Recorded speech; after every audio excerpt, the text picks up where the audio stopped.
بصوا يا اولاد، غشوا براحتكم بس من غير صوت.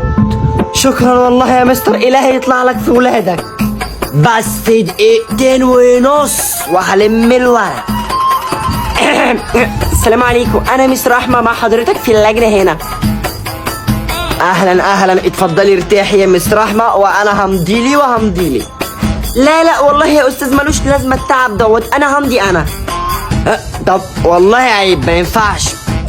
طب خلاص، انا همضي لنفسي وحضرتك امضي لنفسك. هات يلا امضيلك.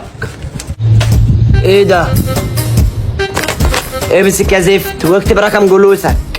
حاضر يا مستر، يا رب افتكر الاجابه بقى. هي جايه اهي، كانت جايه. ايوه هات يا حبيبي امضيلك. استغفر الله العظيم يا رب. امسك يا بابا واكتب رقم جلوسك ورقم امك ورقم ابوك وعنوان شقتكم. وانا هاجيلكوا بالليل. حاضر يا ميس. خلاص يا مستر بقى، نخلص في السريع زي ما قلت لنا. ماشي يلا، بس من غير صوت. في ايه يا مستر؟ اللجنة دي صوتها عالي كده ليه؟ كده هودي؟ لا يا ميس فاتن، مفيش اي حاجة. اللي هسمع لأمه صوت اعمل له محضر غش واسحب ورقته، وانسوا بقى كل اللي انا قلته من شوية ده.